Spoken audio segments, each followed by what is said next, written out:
hablaha iyo inamada sharafta badan ee marti sharafta halkan isugu timi mudanta iyo marwooyinkaba waxaan leeyahay marka ugu horeysa assalaamu calaykum waraxmatullaahi wabarakaatu.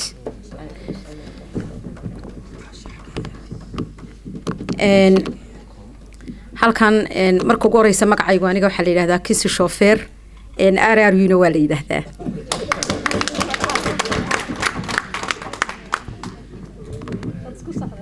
عاون اسكو سرع إنا ودا ديران نفتي كينايدة inta haddaan salaanta u dhaafo waxaan doonayaa in yar oo kelmada inaan halkan ka idhaahdo aan badnayn anigoo ku hadlaya afka gudoomiyaha Faras Yare Yadlaan ee garabka haweenka mar labaad waxaan doonayaa halkan inaan salaan sharafeed uga gudbiyo hablaha cusub ee garabka haweenka ee halkan ku soo biiray waxaan idin leeyahay mar labaad iyo mar saddexaad ba waa mahadsantihiin sida quruxda badan ee sharafta leh ee idinkoo in yar ku jiray xisbiga muddo 3 bilood aan gaarsiisnayn ama 2 bilood ama 4 bilood aan gaarsiisnayn dardargelinta quruxda badan ee ah ka wadaan iskoonaha miyaa leeyahay meeshina hablaha waliba magacyadooda markii way qajilayeen oo si fiican aan ugu maan maqlaynin mar labaad iyo mar saddexaad waxaan leeyahay waa mahadsantiin. inta haddii aan u sii dhaafo waxaan doonayaa halkan inaan uga mahad celiyo madaxweynaha jamhuuriyadda Soomaaliland mudane Axmed Maxamed Maxamuud Siilaanyo iyo madaxweyne ku-xigeenka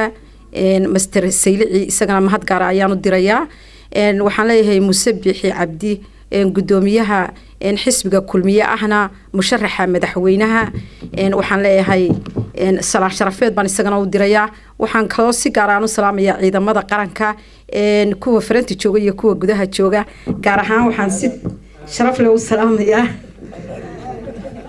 RRU anigoon doonayn hadalka inaan sii badiyo waxaan doonayaa inaan mar labaad iyo mar saddexaad u mahad celiyo madaxda sharafta leh ee xisbiga kulmiye ee hormuudka ka yahay mudane Fuaad Kaamil Ciise gudoomiye ku-xigeenka Ismaan Abshir xooghayaha guud ee xisbiga kulmiye Mr. Ibrahim Cali Aadan gudoomiyaha garabka haweenka Mr. Sahra Fani iyo gudoomiyaha labaad ee garabka haweenka Mr. Caasha Buraale ama Caasha Fagale waxaan leeyahay waad mahadsantihiin. inta haddaan ka baxo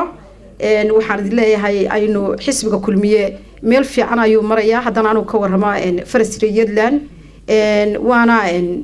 gidigeen isku mid baynu nahay ilaa Stockholm ilaa Faras Yare Yadlaan ilaa Maalmo sidaynu gacmaha isu qabsan lahayn xisbigan inuu dardargelinahayn maadaama aynaan inagu farteena aynaan ku ridaynin oo maanta aanan halkan aynu joogno waxaan jeclaan lahaa inaynu dhinaca qaaraanka aynu ka caawino si ay xisbiyada kale ee qaranka budgetka ay ka qaataan Somaliland ayuunbuu xisbiga kulmiyana ka qaataa ka ucud uu qaatay iyo ka wadani qaato waana 3 xisbi oo siban oo tartamaya marka madaxweynuhu si gaar ah uma guneeyo xisbiga kulmiye dad badan bay waxay ka dhaadhacsan tahay marka aanu qaaraanka weydiino dad badan baa waxay yiraahdaan ma xisbigii kulmiye dawladda ahaayay weynaa ayaa doonaysan lacag inaan nooga qaadaan adeerde way u siman yihiin waana daacad oo waa ka daacad madaxweynuhu madaxweynahana had iyo jeer waxaa lagu xantaa inuu ka soo baxay jaamacadda dhaqaalaha marka cidna waxba uma dheeraysiyo way u siman yihiin mucaaradka iyo muxaafidku kulli anigu intaas baan idinku boorin lahaa waan idin salaamayaa mar labaad iyo mar saddexaad.